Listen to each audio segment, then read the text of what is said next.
Let's jump right into it. November 30th, 2020, To Reserve Podcast, episode 6. A lot has happened this week, as it does every week. But every week. um What do you want to start man, with? Let's there's start. so many there's so much I want to talk about, but it's just like, damn, I'm just gonna let it come out. I was watching our last podcast, and I don't know if it was because we went like 3.5 weeks or whatever in between, but I seemed like I wanted to blow a lot of steam off. I wanted to get a lot off my chest. Right. Um, and I kind of want to just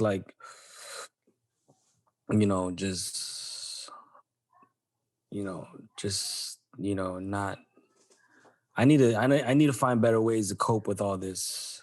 Not cope with all this, but like sit with all this because there is so much going on right now. For sure. Yeah. I got you. I guess let's start off something a little bit more simple. How was your Thanksgiving and everything like that? Thanksgiving was good. Thanksgiving was good.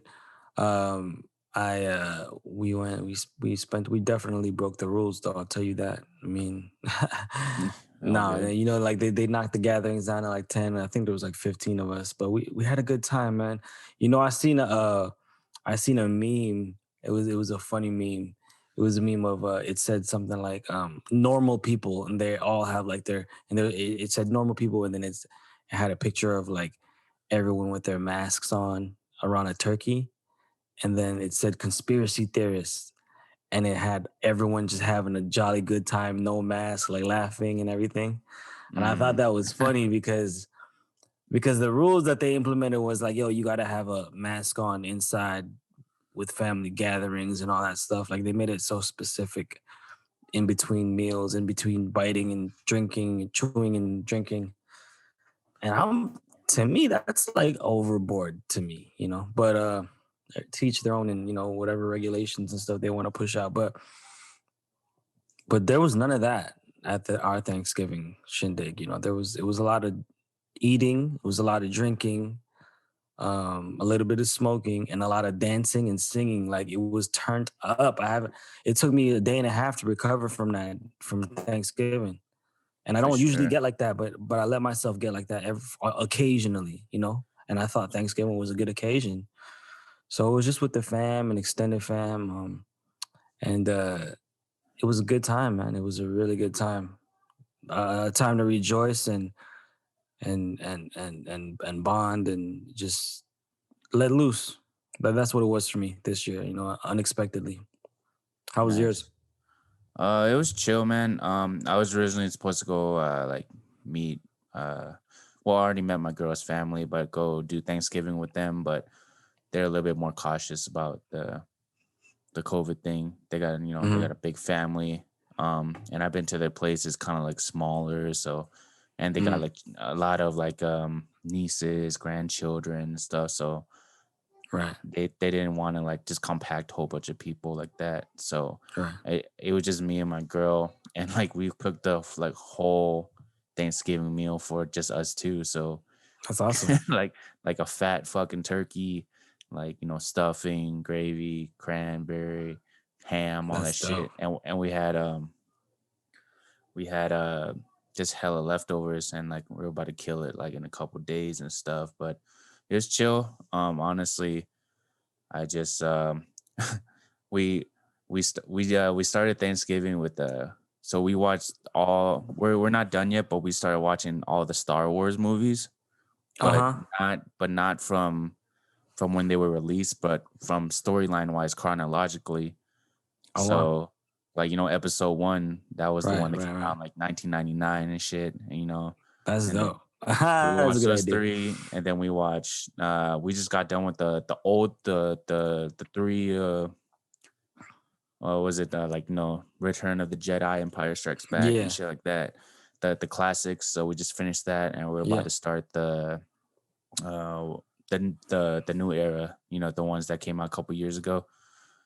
yeah. But yeah, Does it make sense when you watch it like that? Like, does it make more sense? Does it like, shit makes sense. how is it watching? It makes sense to me. but The it kind of storyline like, follows and everything. yeah, like, but if I've never watched Star Wars before, and like, like you watch that old Star Wars, A New Hope, and you found out that Darth Vader is Luke Skywalker's dad. Oh Like, yeah, I bet people in the '80s were fucking shocked. right. But now, since there's three fucking movies before that in that order, you're like, oh yeah, we fucking know that. So, Yeah, but I was just watching the old ones, and I was just like, man, dude, I can't imagine people in the '80s sitting in movie theaters just like tripping the fuck out because they haven't seen effects like this. They haven't seen production like this, and all the robots and the sci-fi and all that stuff. So it was corny as fuck. I ain't gonna lie too, because I could just see like, that was they did that pretty bad. But back in the day, it was genius. Like how it looked, like the CGI and shit like that. yeah. But yeah. So we just did that, and I watched that one Solo. About Han Solo, the one where Uh huh. Donald Glover's in it. Uh huh. Yeah, that one's pretty good. I liked it, I didn't even but see that. yeah, but it's on Disney Plus, all of them. So if you have Disney Plus, you Right, own right, that. right. And Yeah, yeah, yeah. if you got time, like we literally cracked down like 11 movies already, and there's still three more to go.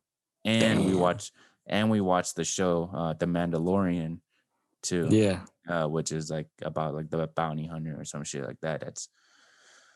But it's cool. Like that's my Thanksgiving, man. I did like hell since we Yeah, all me either, cooked all man. that shit for us. Like I just been Uh huh. grubbing, bro. So I need to get Word. back on track. But man, Yeah, it's all good. But I just I felt feel it. bad. I was just like, fuck, dude. That like I would just ate so much, man. I was just like, shit. I gotta get back Hey, on track. hey, man, you gotta eat it. You gotta eat it, man.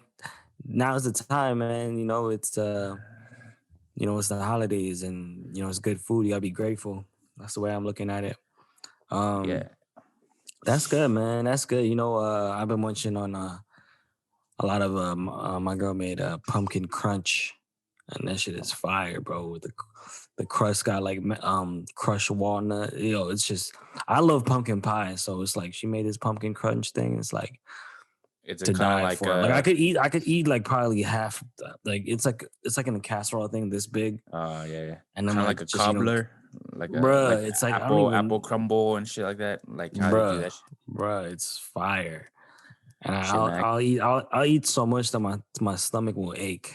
That's how much I'll get into it for real. But man, that's good, man. We need these times to just eat and rejoice and you know uh just enjoy life a little bit, man. We don't always, it doesn't always have to be grind, grind, grind. Yeah, yeah.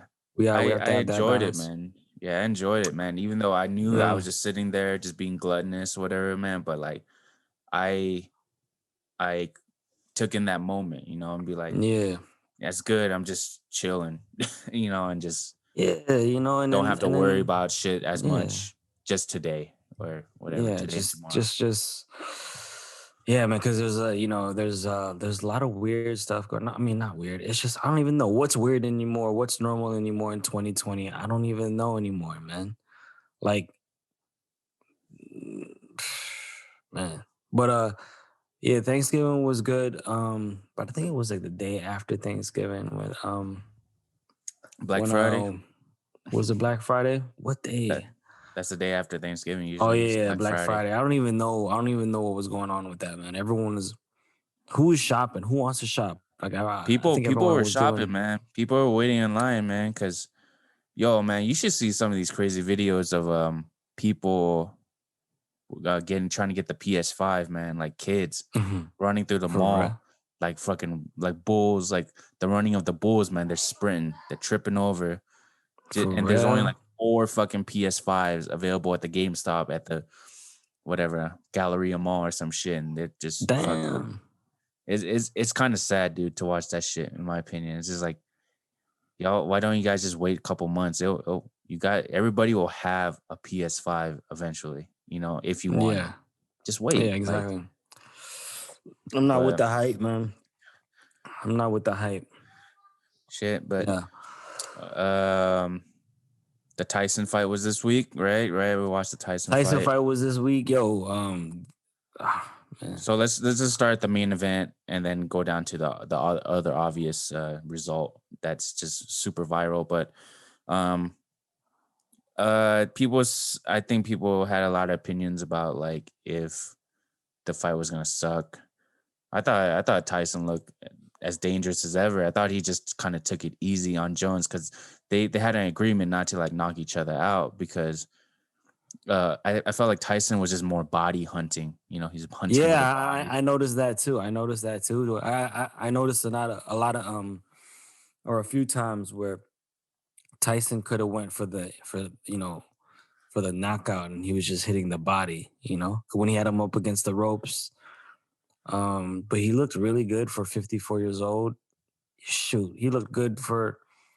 He could have been 44 years old. He could have been 34 years old. His head movement is still there. His quickness, his explosiveness. Um, he looked good, man. He looked good. He he wasn't even breathing hard. He didn't even look like he was tired. He looked his cardio looked on point. Um, so he went 8 2-minute rounds. Roy Jones looked good too. Yeah, He looked a little. he He got a was little still tired. he got tired because, but maybe that has something to do with Tyson's body shots too. Those look painful, Yeah. and but he still has quick hands, But I don't think he was landing that many, significant strikes, significant punches. Hmm. But he still looked fast. He still looked fast. I'll tell you that. I Yeah. wouldn't want to, those guys could still beat up a lot of young men, I think. And it's But crazy, like a lot of kids or a lot of younger people, maybe that were born after 2000. This is like the first yeah. time seeing and having like be able to process it, like who Mike Tyson is. Besides watching old, like this is like who everybody feared. Oh, yeah. I You know, seen somebody comment um something I'm grateful to see my first live Tyson fight.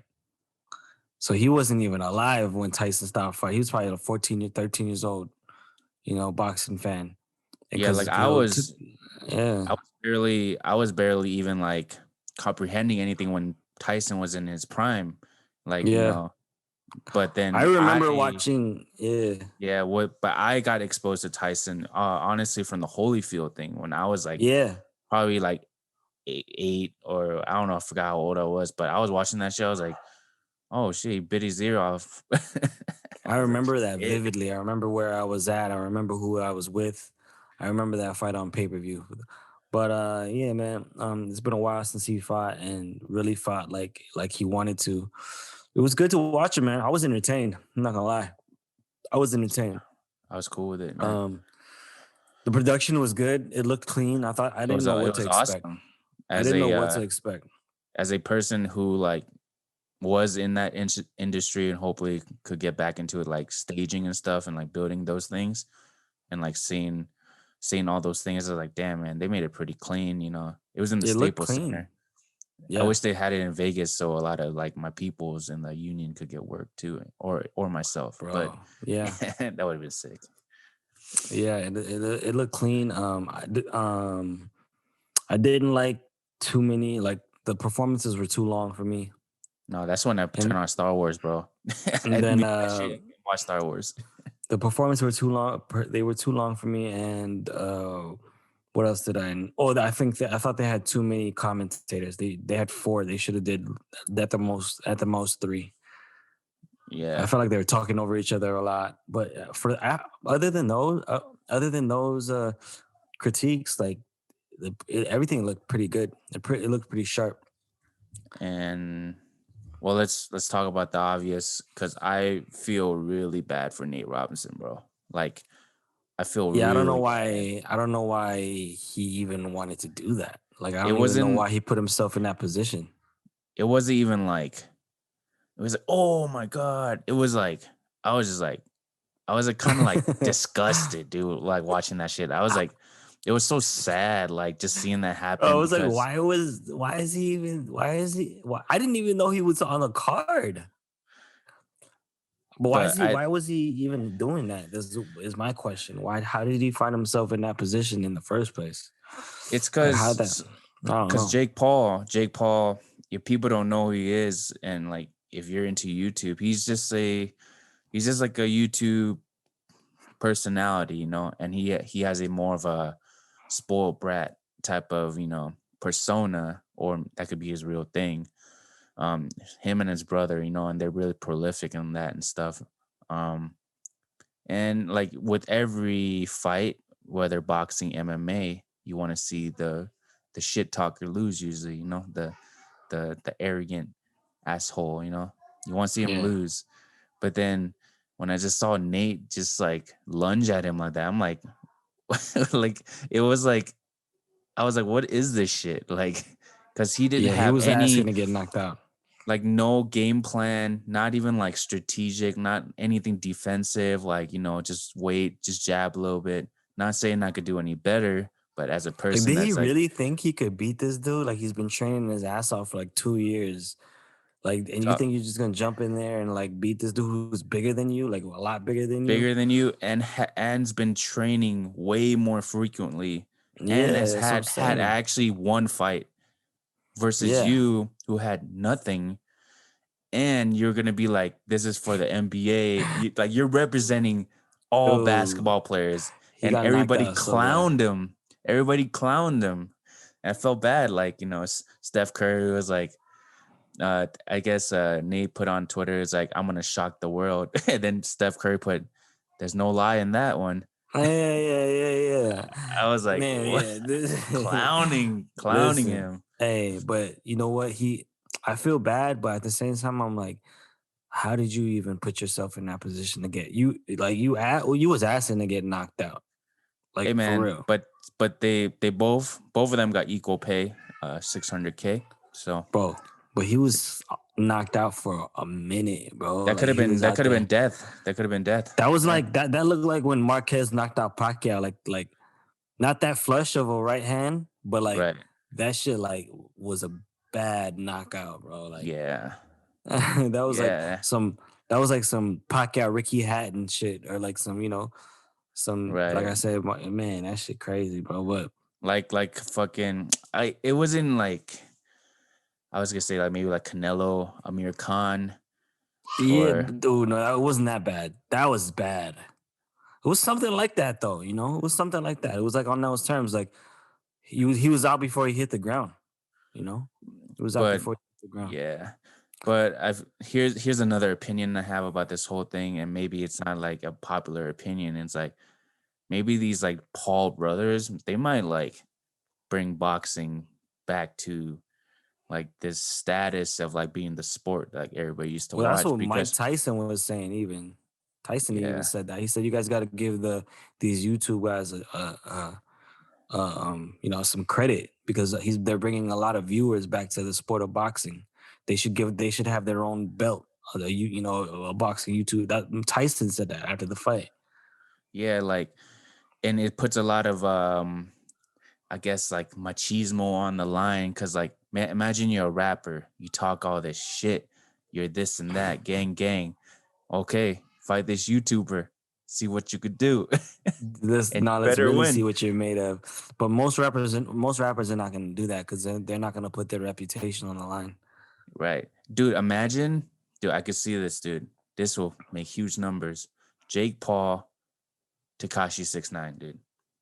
Oh my god, People, I would watch that shit. I would get out the that popcorn yeah. and I would just watch that shit just because it's a fucking circus, like a circus show. But he did That's call, how. yeah, Yeah. he called out Who you call it? Yeah. Connor and Dylan Dennis. So Yeah. people don't know what Dylan Dennis is Connor's jujitsu coach, and also the guy Khabib wanted to kill at the last UFC when they fought, when he jumped over the fence and and tried to kill him pretty much. Yeah. Yeah. Yeah. And shit. That I mean, anything. I mean, people would if the number is right, they'll make it happen. Yeah, yeah. The number is right. People want to see it. People want to see it. Why not? It's entertaining. It's making everyone money. Let's stimulate the economy. Yeah. Oh, I apologize, everyone, if you're watching this and I seem kind of I smoked a little bit too much before I got on here. It's I'm all just good. zoning out now. I'm zoning out, and I have like a plethora of thoughts coming to mind.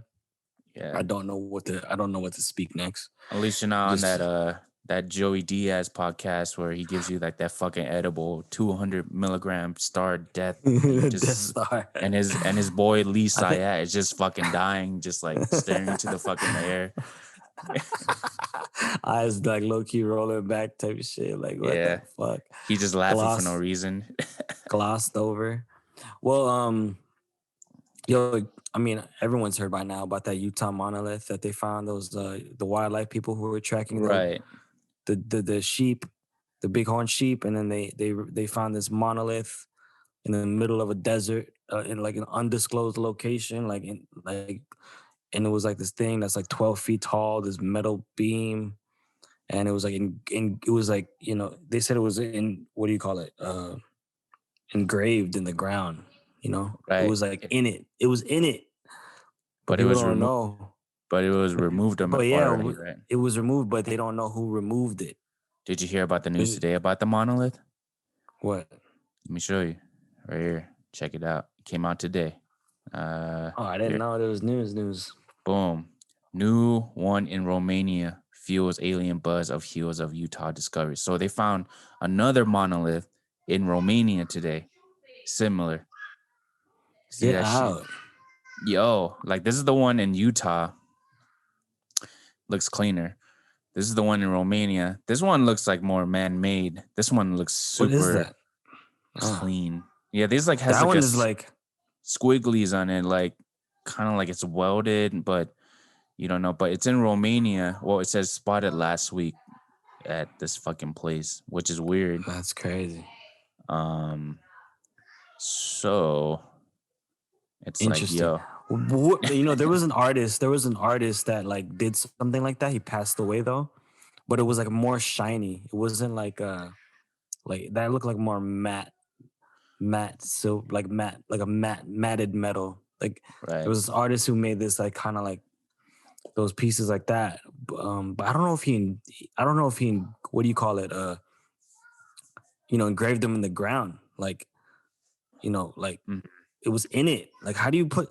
And then like I read some articles saying like it's just somebody with a bunch of resources, maybe a lot of money that has that wants to do something and no respect for the land because that's kind of like desecrating the land and it's like illegal to do that on that land anyway. But then it's like, okay, so some rich person or somebody with a lot of because to get that doesn't look like an easy task, to put something like that in the middle of somewhere in that canyon, wherever it was, and then put it into the ground. Like, how do you get it there? And then how do you put it in the ground? And then how do you remove it and then take it out? Like how are you taking that? Like Right, I right. don't even like did they even mention if a vehicle could get to that area? Like how are you moving that thing, I don't know. And then there's just a whole bunch of mystery surrounding that whole thing. Like, is this some sort of stunt, or is this some real shit that you guys don't know? Like, you guys are like just, you know what I mean? Like, you don't know. There's so many questions nowadays. It's so mysterious. Wait, let me It's ask like, you, do you want it to be real or do you want it to be fake? um, I'm indifferent. I just want to know what it is. Like, is it real? If it's real, what does it mean? You know, if it, or like if someone fucking put that shit there, then come out, and like tell us, man. Don't play a fucking joke on mankind out right now, man. 2020 ain't the year. Hey man, sometimes when you're in solitude, you become more creative, right? And you start doing some crazy shit. Yeah, it Um, could that's totally possible. Someone could have put that shit there, like some dude, some regular or some artist or some rich person, someone with a lot of resources to get that thing all the way in there and just hope someone finds it. But why because would someone find it in 2020? Like right, what are the chances, bro? Like how long has it been there? Like what the fuck, man? I would be a little bit more worried if they found a third one. Because if you find one there, well, they Yeah. remove one in Utah, the one in Romania, one here, whatever, like send some signal and then triangulates and meets in the center. boom, and then We independent just fucking Independence Day, bro. Let's boom. blow it up. you know, Man, I think they could have did that a long time ago with even more sophisticated technology. But it's just weird. I don't understand it. Like I don't know what to think about it because it's like it doesn't look like it was meant to be found. It's in the middle of the fucking thing. Why would it? Why would it be? It's not out in the open where, like, it took people in a helicopter to counting big corn sheep to find that thing. Like, right? It's a lot of why? land, What's the purpose? So I don't know. and yeah, And then there's it gets removed and like who the fuck removed that shit? And then like I don't know what it all. Listen, 2020 has been so bizarre since I don't even fucking know anymore. Listen, the only things that keep me sane now is routine and nature and fishing and reading. Because every time I think about what's going on right now, like it's hard. It's easy not to get tripped up.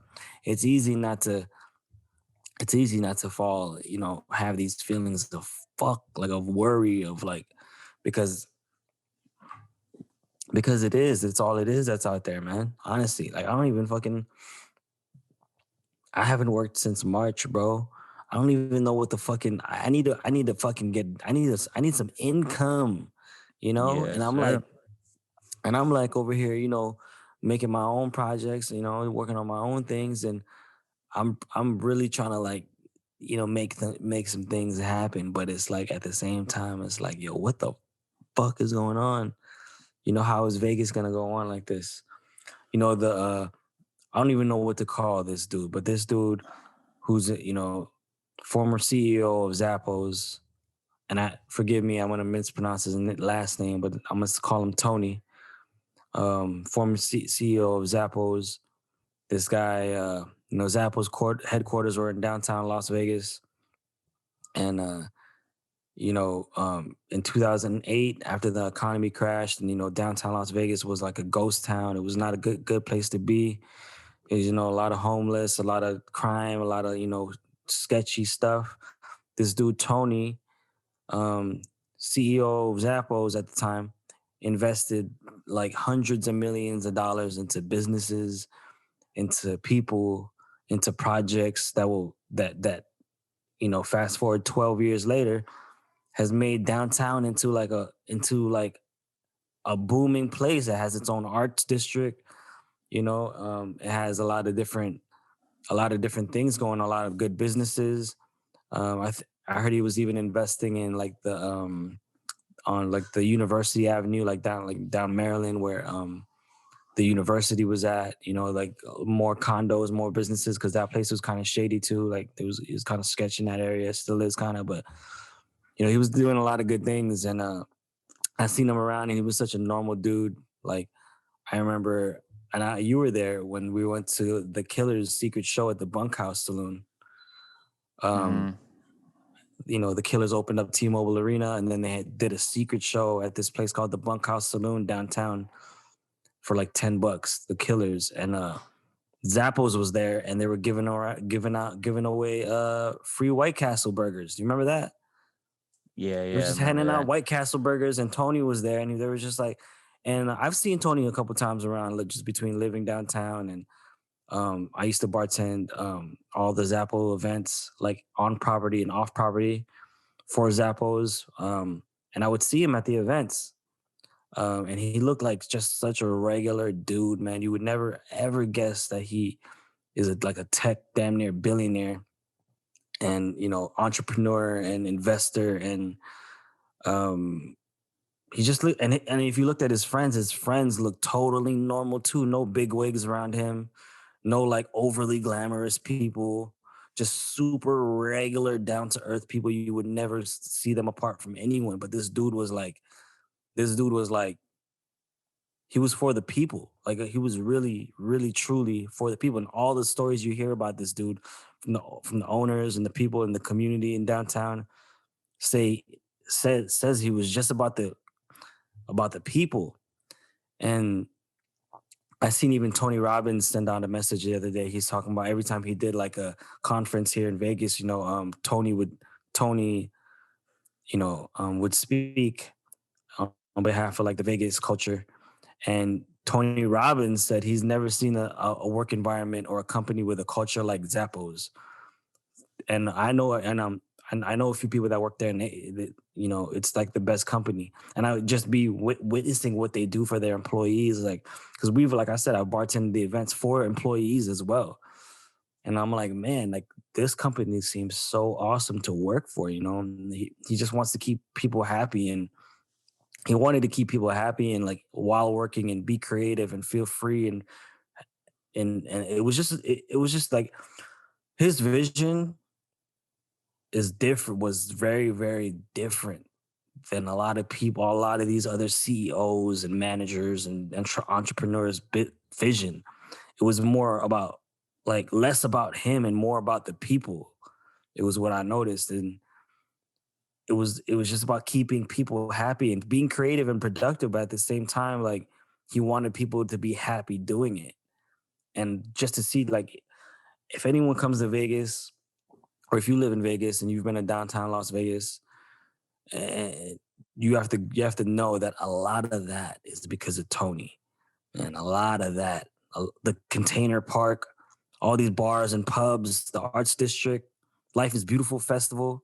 He bankrolled that at first, you know, like crazy, bro. Like no people like he's an underground legend, but he's a legend amongst the people. He really, really is. He's not one of these guys you'll find in a suit and tie. Like he was wearing every time I seen him, he had a regular shirt, some jeans, some no name, like I said, the most normal dude.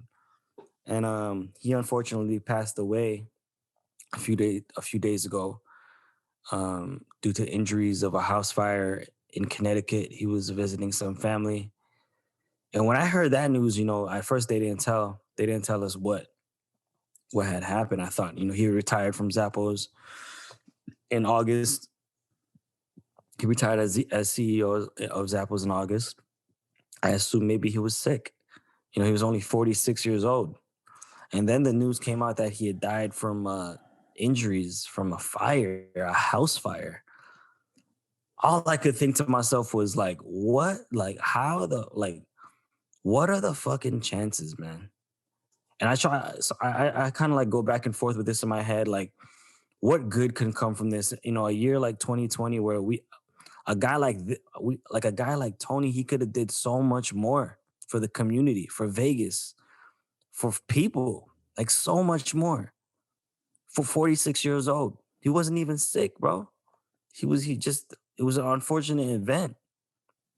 So when I think about that, when I think about what a crazy year it's been, how many good people we lost, how many leaders we lost, how many of our elders we lost, and then I see another one go down, and it's not even December yet. It'll be December tomorrow, and Right. I ask myself like, what is really going on here? You know, what is really going on here? And I could Yeah. always like sometimes, yeah. I mean, Yeah. It's what did you think survival, about all this? man. Yeah, It's I don't know, man. It's always that saying, you got to keep your head on the swivel and just like make sure yeah, everything is good, man, because you don't know what's gonna come at you. Some things you can't control. But yeah, RIP to Tony Zappos, Tony Hsieh or something like that. I don't know how to say his last name, but yeah. It's like SH or HSIEH. yeah, Is H I'm is not silent. exactly sure. But Yeah, he made a community in Vegas, like of a lot of creative people, a lot of people that wanted to express themselves and have fun and stuff. Because being from Vegas and born there, like Fremont and all that shit was not the most dandy place to be at, like back in the day. And I even went to high school down there at the academy, and yeah, man, it was just full of crack houses and shit and bums and stuff. Like and so it was just a little bit. It was like very sketch. Like I can't even imagine being going to that school now, and then like after school, I could just walk downtown to Evil Pie, grab a pie, pizza or yeah, something like that, or whatever. So yeah, so he totally changed everything, man. Because some of the best times of my life have been in that area Yeah, from def. all the drunken nights to the 18B, festival. Yeah. 18B Arts District. 18B stands for 18 blocks. Hmm. Some of the best times of my life, living in that community, in that area where everyone knows it. It was like a real community. You see the same people in the coffee shops, same people in the bars and the pubs. Man, just to go down, just our condo was on the second floor, just to go downstairs and walk to a coffee shop or walk to a bar or walk to a thrift store. It was everything, man. And it reminded me of living back home in Hawaii when I was living in apartment buildings and everything was walking distance or you could bike to it. That part of Vegas will always have a special part in my heart. And like I said, I got to give credit where it's due. A lot of it was because of Tony Say, Tony Zappos. I'm calling Tony Zappos, no disrespect. Because he was much bigger than Zappos. Um, and he's a legend, man. And it's just sad that something like that had to happen to someone like him or anyone, especially during a time like now where we need people like him. We need more people like him. And it makes me sad. Some of these things you have to feel the pain, man. You can't really you have to accept it for what it is. Um, Sometimes I like to think to myself, like, in the grander scale, like when I like to get all philosophical and deep, if we're thinking in the eye of eternity and through the eye of eternity and this lifetime we're just energy. This one lifetime is just a blink of an eye in the eye of eternity. It's not even a blink.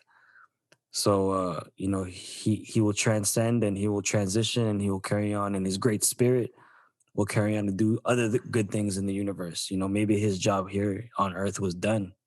He did a lot, and he did a lot more than his share. That's a thought like that gives me peace. um versus the flip side, the suffering and the pain and the void that is left, from a loss like a loss from of somebody like that who meant so much to so many people, who was responsible for so many things and for you know for the culture, for the culture, really, for the people, like, really. It inspires me. It inspires me to want to do more, to leave a legacy like that, to like open the doors for others, and first open the door for myself, but open the door for others inevitably, like, because that's what it's about, man. Like, leave your mark on this world, man. Tony had 46 years. I'm 33. Like, shit. How, average lifespan is what, 72, maybe 80 now, a little bit longer. But I think about that kind of shit all the time, man, especially when people go. Death is never far from my mind.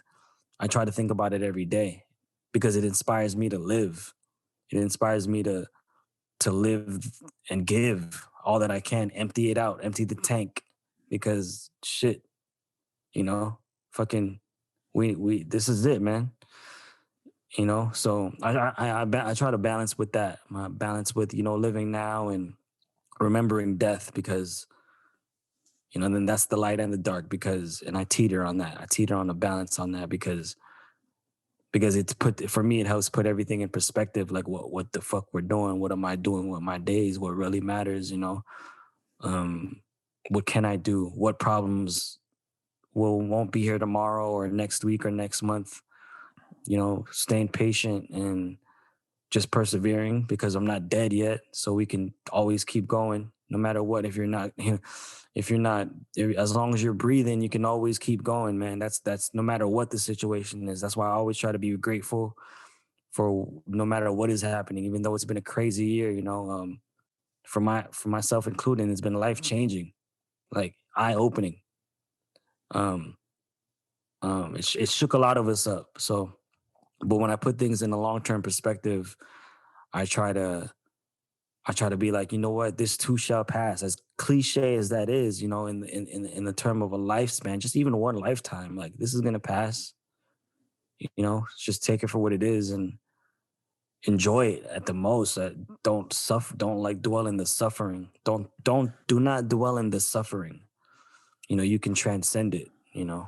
Just sit with it and just observe it and just be okay with it and just be thankful that you're alive and thankful that you can actually still do things and you can still be resourceful and you can still thankful you have health. If your health is good, be grateful because man, it could be a lot worse, man. We don't even have to be here, or we could be sick and suffering. So Yeah, these are the things that wage on in my head and my heart and my soul almost daily.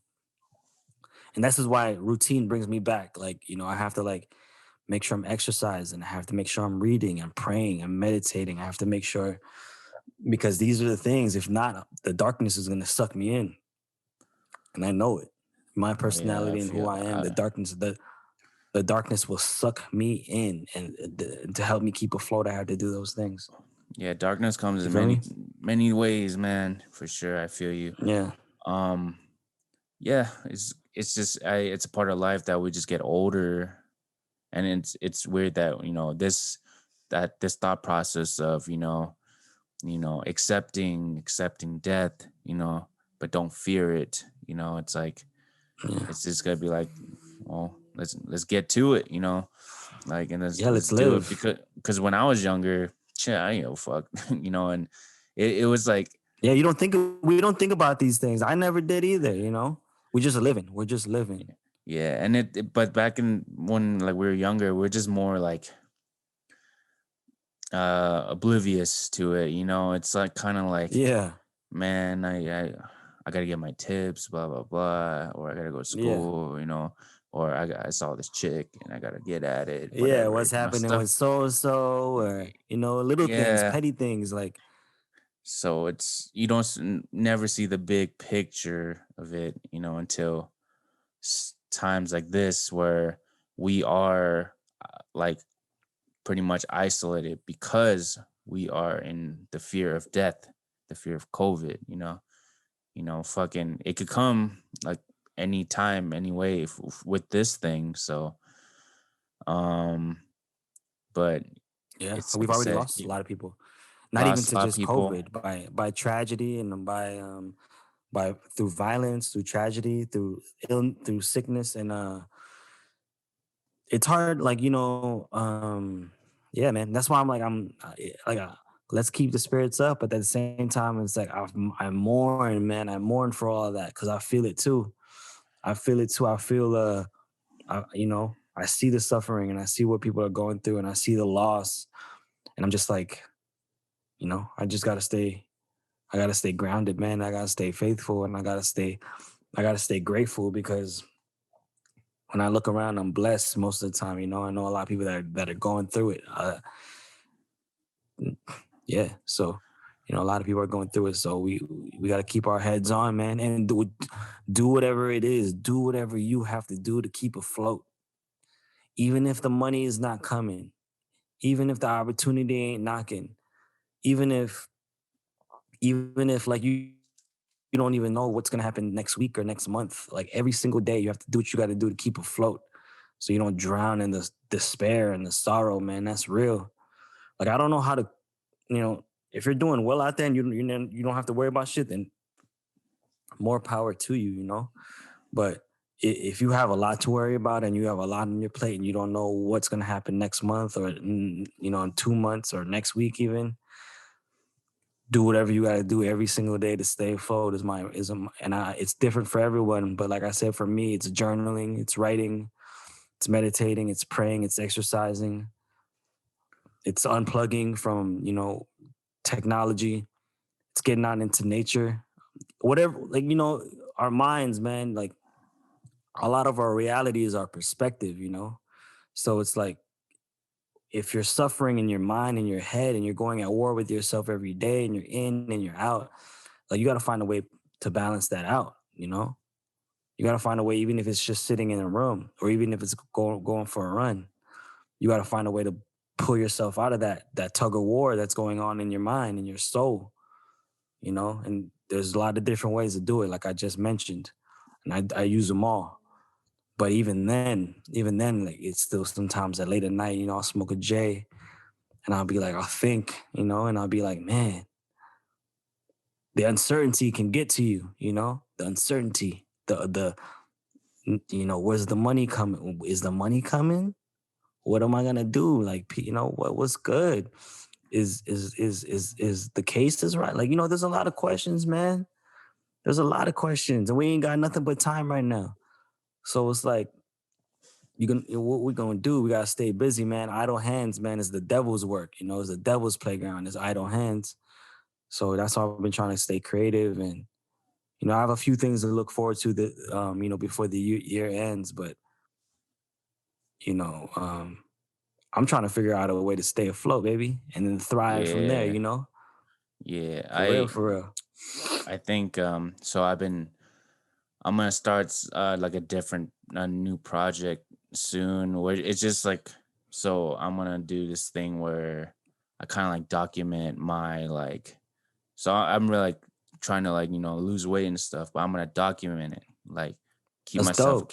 keep myself accountable as in Yeah, kind of like a vlog esque type of thing, you know. yeah, I'm yeah, yeah, I'm, yeah. I'm just I gonna put like it that. out and then be like I don't give a fuck who watches it, but I know I'm watching it because I want to keep myself Yeah, accountable for these things. And that's like a right. thing that stuff like Instagram, Facebook, they can be used in that way, but I feel like when you're doing something like how we're doing this or what I'm Yeah, about to do with the other thing, there's like no filter in a way, yeah. It's It's real. It's raw. it's There's it's raw and like I feel like doing something like this, like our podcast and like that is if I were to leave this world one day, at least the mhm. people that know me or that want to know me could see something like this and get to know I, that I this had is that it. same thought. Yeah. Even with these podcasts, like if something were to happen, like you could look back on these conversations because they're up, they're online, they're for Hmm. everyone to see. You could look back on these conversations and be like, yo, what was he thinking? Like, you could even feel our vibes through this through this conversation. Like, it's something it's and we're only, we're not even 10 episodes in. Like, we're gonna keep this good thing going, and people will have a whole catalog of references of us, what we think and how we feel, because one day we're not gonna be here, man. Maybe, who knows, like our great grandchildren, somebody will see this and it'll help somebody. Hmm. So whatever is, like, but like how you said, like you do it and you don't worry about the feedback. You just do it because you know that it's the good thing and the right thing to do. I think that's how we should approach everything. Is not worrying about what people think. And it's hard not to. But just doing something and being authentic and true and real, and like being and just accepting all of that, and being okay with whatever reactions you get from it. I think that there's a lot of power in that. There's a lot of power in that, and I think you'd be surprised by how many people you actually inspire, because not everyone can do that. Not everyone can let themselves be seen vulnerable, raw, uncut. Not everyone has the strength to do that. A lot of people like to hide behind facades or filters or little snippets and stories. Like, people are not going to talk. A lot of people don't want to talk long form dialogue, or like make a vlog, but they like to watch other people do it, because there's realness in that. There's something that resonates in that kind of in this kind of media. So this real shit. I mean, which is great, because I just started watching Tom Green's YouTube channel, and I heard him mention on JRE, on Joe Rogan, that he bought a Sprinter van, had it customized, and he just like drives all over. He's an American. He's like a dual citizen now, because he's from Canada, but he's also like American citizen. So he drives all over the United States in this decked out Sprinter van, and like him and his little dog, and then like he has a drone, and he makes music. He makes Bro, this dude is living the motherfucking life. Watch him. Watch his vlogs on YouTube. This dude is like making music in his van, and then he's like cooking, and then he's taking drone shots of like and everything is super well edited. Everything is like, I don't know if he's doing the editing himself too, but the music that he makes, like he makes his own music. he's documenting his trip, and he's like taking great photos. It's just a trip. Yeah, He's doing it. he's He's doing free, everything. man. He's He's living free. free, bro. And now It's insane. when I see something like this, I'm like, bro, this that kind of lifestyle seems way more enticing to me than a stressed out millionaire in the penthouse suite. Honestly, like what Tom Green is doing, that's what I want to fucking do. Straight up. But it's quality though. Like he's not just like he knows how to fucking obviously he's been in show business a long time. He knows how to do with the, he knows how to work a camera and like what kind of it's really good. I recommend anyone that likes to see vlog style videos and nature and just whatever like I do. Go check out Tom Green's channel on YouTube. Quality entertainment, quality media. He's a But I pretty feel good that, stand-up comedian too. I remember yeah. I saw him at the Comedy Store in LA, legendary Oh yeah. comedy club, and he was the headliner. He wasn't the headliner actually, it was Adam Carolla, but I thought he was the Yeah. funniest dude that night. Dude, And he's dope, dude. I forgot how dope Tom Green is, dude. He was singing a song like on a guitar, like, and he was like, it was like country rap. Like he calls it country rap or crap. He calls it crap, country rap. But like he sings good. He's singing from like, I mean, I wouldn't say he sings good, but he sings with like from the soul. You know what I mean? Like yeah, you gotta you either real or you not. You don't have to sing good, but like if you gotta feel it or you're not. he sounds like him, Yeah, he sounds like that's him, but like he's making up his own lyrics and his lyrics are good. So I'm like, yo, this dude is like he's talented, man. And like he low key, like he's goals for what I don't know how old he is. He's got to be in his 50s. But like I low key want to do that. Like just get a van with the fam and travel the country and just like document everything and just like make dope media and make a vlog and put it out there so other people like me could see it and be inspired and want to do the same thing because that shit is fucking dope, man. And with your yeah, project, with your weight loss journey or whatever journey you go on, document it. And if it's documented well, people will fucking tune into that shit. And they'll be like, wow, what can I like this is fascinating. There's something fascinating about the rawness and the vulnerability and the realness that someone showcases, yeah. because we I resonate with just it because we know that's in us too. So yeah, I just think that this type of accountability, like to keep myself accountable, is the purest, the rawest it could be, because you can't fake the funk really with shit like that, and especially with this subject that I'm doing. It's like it's either I'm doing it or not. And yeah. of course, I always get like inspired by like fucking David Goggins over here. He just fucking ran 200 miles again. Oh my God, Motherfucker, again. he just ran 200 miles again, dude. And like he just always that mindset is so insane to me. It's like it's like you're never done, like, but like he puts it not just mentally but physically too. Like it's just like you got to Yeah. empty the tank, man, every fucking day, you know. Yeah. And I was just like, Yeah. but Yeah. it's inspiring, man, for sure, because Yeah, that that's guy true. is I don't know, it's something about like a lot of military people, especially Navy SEALs. Some of them are crazy, batshit out of their mind, but some of them like have a lot of valuable things, like just that discipline, Yeah. But I don't know. I've been into that shit too, man. Just a lot of military people and they're like their mindset because, and then when they retire from it, they kind of like use it to teach people for good and stuff. So, but yeah, Yeah, I mean, that's good for you. That'll get you, in order. The militant mindset is like, ain't no bullshit. You ain't cutting corners either. So it's like you either all in it or you're not. But I there's a was chat. thinking about joining the military when I was really young, Yeah, yeah, but me too. and then when I saw Zeitgeist, the 9/11 Oh my conspiracy god. video, and I was like, nah, I don't want to join this He shit. said, "Nah, I'm good." Yeah, Yeah, man. that video is probably one of the most revolutionary like Oh yeah, yeah. videos to It, start like it, conspircies, yeah, yeah. Zeitgeist. It Man, that shit's combines fucked. everything. Yeah. Yeah, that's just the tip of the iceberg too. Hmm. You know. But yeah, man. I also want to talk about one project that I want to start is I'm going to start this I started a little Instagram on it, but it's like a little book club because I want to like go deeper into like my insights in these of all the books that I've been reading because there's a lot of gems in there, man, and like I really want to share them. It's hard. It's not enough for me to keep them to myself.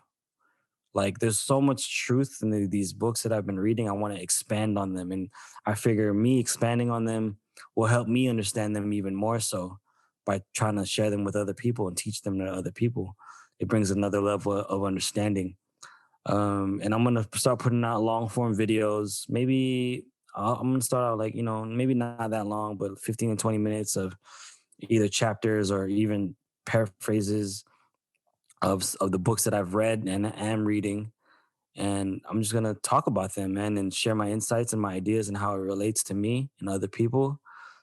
Um, because that's another form of media, if you call it that we're going away from with all this technology. Like no one reads books anymore. No one. Well, I can't say no one, but like a small percent. Maybe, what is the percentage? Like 2 out of 10. Like like not that many people that I know read books like regularly. Like my dad does it. He's a huge like science fiction like novel type dude. I read a lot of books on self improvement and spirituality and business and metaphysics and shit like that. And I just want to talk to. I just want to I made it so I made a little club, a book community, if you call it, so that I can connect with more people who are on that level too as well. Because I would love to do that because the ideas that and these insights that are in these books that I've been reading in the last 3 years, I would say I really started getting serious with book reading in the last 3 years. Go figure. Because I was hardly in school and I never read books, not even in school. I would like cheat on all the book reports and go to Cliff Notes and all that kind of shit. And I was never in the books. And then I don't know what happened. Like I just wanted to switch it up and see what I could. And I just started reading books one day and fucking I never stopped. And like, it was about 3 years ago. And I love it. I don't go a day without reading. It said I read a quote somewhere. I forget who said it, but they said you can skip a meal, but never skip a day without reading.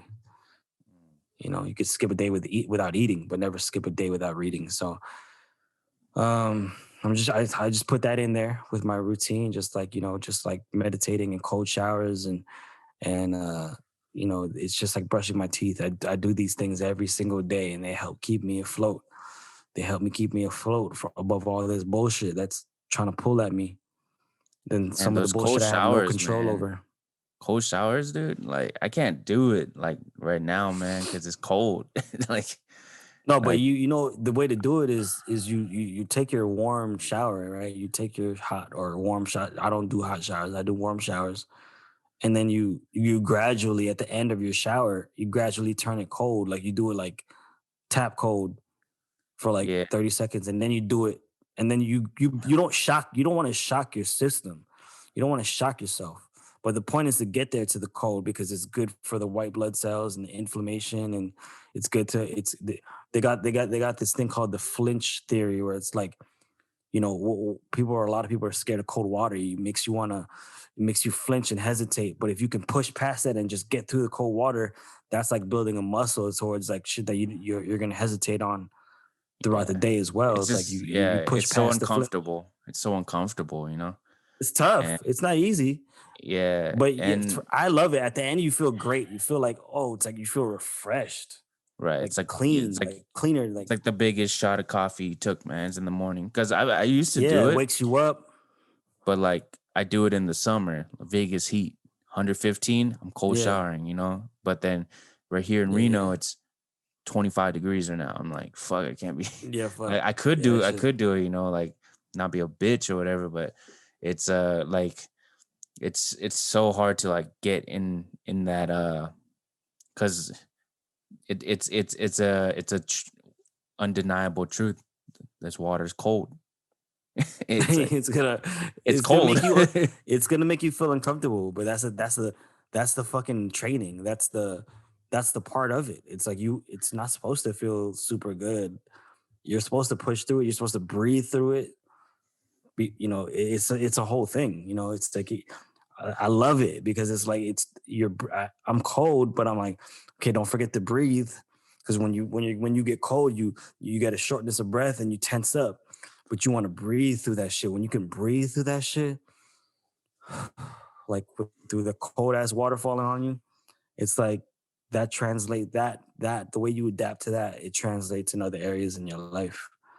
Um, it's all about dealing with the uncomfortable, and but afterwards, after whenever you deal with the uncomfortable, I feel like a lot of the times afterwards, you feel good. Like whether it be not working out and then you don't feel like working out and then you work out, or always, doing something that you don't feel like doing, but you know is good for you. Like, you always feel good afterwards. It's always about pushing past that part of like the uncomfortableness, the discomfort. And I'm not the best at it, man. Cold showers is a small thing for me. There's other things that I could do that I don't like to do, but it's all just working, just trying to, find out what works for you, and building on that. Yeah, a lot of Stay I don't afloat know, out here, guys. Swim a good, lot of baby. shit, a lot of shit. Um, Swim good, man. Listen, tomorrow's December 1st. We'll have 31 days in the year left. Like I said, I have a few things to look forward to, a few things to celebrate. But I don't know, man. I'm just going with the flow. There's only so much I can control. I'm leaving. I'm trying to like. I've been doing this meditation where it's like, like sometimes when you're tense and you're worried, like if you don't, you might notice that you feel like you feel knots within your mm, system. Like you don't right. feel good. You don't feel like it's not a good feeling. That's energy right there. That's energy that's stuck. That's energy that's not going nowhere. So I've been doing this meditation where it's like I try to relax, because when you're relaxed and your energy is free flowing, then you're at one with the most natural way of existing, and because we're all energy. But when the fear and the anguish and the despair gets you and you feel knots in your stomach and you feel a tightness in your chest, that's what the fucking shit that I'm talking about. It's bringing you down. It's leaving you stuck. So I try to do a meditation to where I can free all that shit up and open my heart and like just release the tension that I feel in my chest and in my stomach and my shoulders and my neck. I try to just clear it all up, shake it all out, so I can just be free flowing with the natural vibrations, the natural mystics blowing through the wind, because it's always going to persevere, man. And from a metaphysical and a woo woo and a spiritual standpoint, you have to watch your energy. You have to watch how you feel, be aware. And like when it's not a way that you desire, then work on freeing that up, because we're all energy, man. And tuning into all this fucking anguish and despair and death and, you know, lack of, it's gonna keep you stuck, man. Don't get Is it stuck out like here. is it like that kind of like that feeling when we enter like a sensory deprivation tank, and how like once you reach that level in that sensory deprivation tank, like the still how you still so you're so still, but you're actually moving in a way, you know Yeah, how it's like that that. shit. Like that feeling when you get into that sensory deprivation tank, and you feel like super still, and then your joints loosen up and your muscles loosen up, and you just feel like you don't know where's left, where's top, where's bottom. It's like in that time you're free flowing. Your energy is free flowing, and I think from the things that I've been studying, you're attracting good things to you at that time. But the trick is sustaining that feeling for the whole day, for 2 days, for 3 days, because there's always going to be something that trips us up. There's always going to be something that triggers us, and when we react to it with our feelings and our negative thoughts, they trip us up. And they in this new wave of science and spirituality, then that is keeping you from your blessings, from aligning to your highest self, because you can't align to your highest self when you got shit keeping you down. And there's a lot of things, like I said, that can keep you down, whether it's conflict or money or whatever the fuck it is. But you could still could be able to control the way you feel internally inside, because nothing externally can should be able to deter that, unless you're staring at the face of danger and you have to react, you know. But if you can find a quiet place and like learn how to, that's how you become an alchemist. You know, they say these mystics are alchemists because you can uh you can transmute like negative energy Mm, that's in you. You can literally transmute it, like through the power of thought and intention and imagination. Like if you're feeling bad, and it's not easy to do because people don't even know that they can do that. They just fall victim to everything that's going on outside of them, and they take it to the heart and they take it personal, and they're just like, oh. But when you can realize that, yo, you can actually control the way you react to things, no matter how it is. um, I think that's when you start to cultivate your real powers. And I'm on that journey too. Like trust, like I still have so many triggers, things that tick me off and things that piss me off and resentments and judgments and everything. And all these things are still inside me, but I'm on a journey now of just becoming more aware of it and trying to like transmute it, trying to be like, okay, let me react differently now. Let me see if I can feel differently now. Let me heal that part of myself that judges another person, or let me heal that part of myself that felt left out, or that feels like I'm not enough, or feels that I'm undeserving. You know, I try to, these are all things, these are all traumas that are accumulated. So it's like, and these are all things that are keeping us from our highest timeline, our highest destiny, you know. Um, there's a lot of saying, man, I could go deeper and deeper into all this metaphysical, spiritual mysticism shit, because that's what I'm really on right now, you know. I've been on this journey for a while.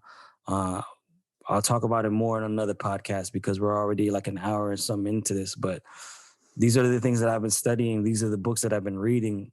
I have magical experiences in the way that I interpret things that have happened to me throughout my lifetime, and I'm still witnessing more. I'm still being revealed more, but I'm not some, you know, I haven't seen it all and I haven't experienced it all and I don't know it all. I'm just chipping away at the iceberg, and because there's a lot, man. There's a lot that's going on that more than meets the eye, you know.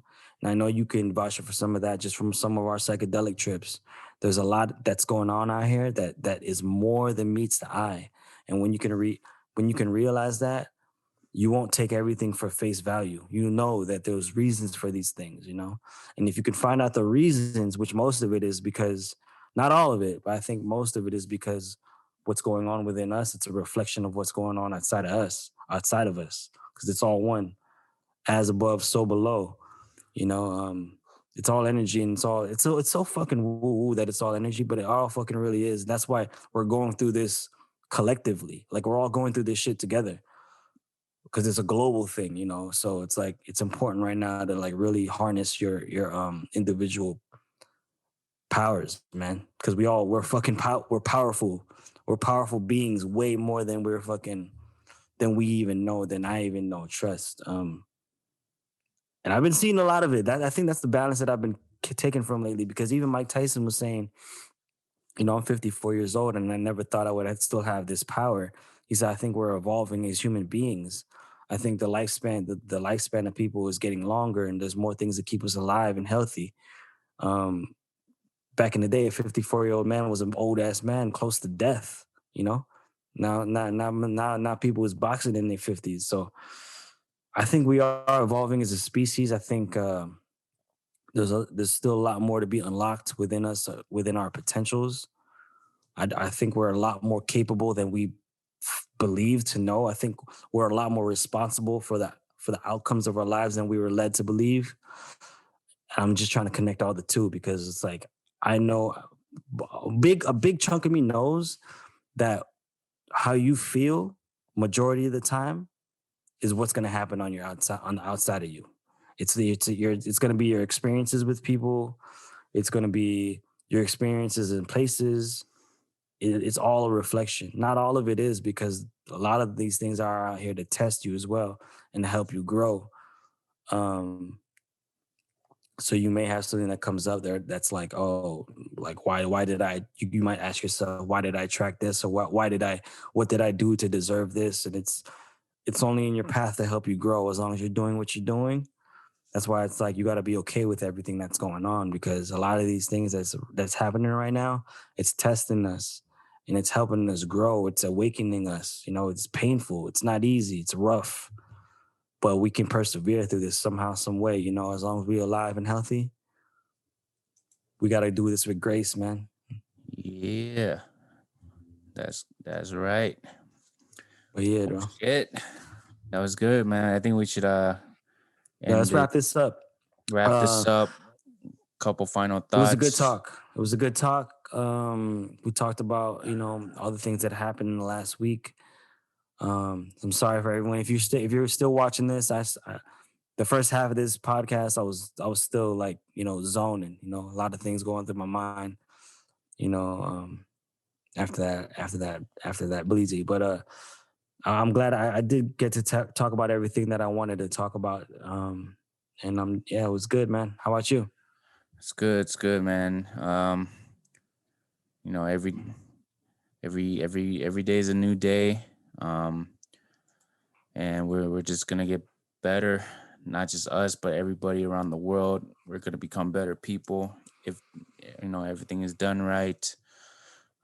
Just to take it back to Star Wars, because they always say, "May the Force be with you," Yeah, because man. yeah, because So I got that tatted on my thigh. Listen, I got that tatted on my thigh on May 4th. Um, yeah, may but the it was Force. like it was fucking like not even like I went to go in to get another tattoo, some other tattoo, and I was like, yo, let me get that on my thigh. It was like it seemed fitting for the time of my life. May the force be with you and also with you. Yes. Because man, it's the force is real. Just tap into it, guys. Yep. Yep. Um, keep your head afloat, and just pray more than you worry. That's my advice to you guys. Hell Until next yeah. time, folks, Stephen Mack, To Reserve Podcast. Check us out. Love, peace.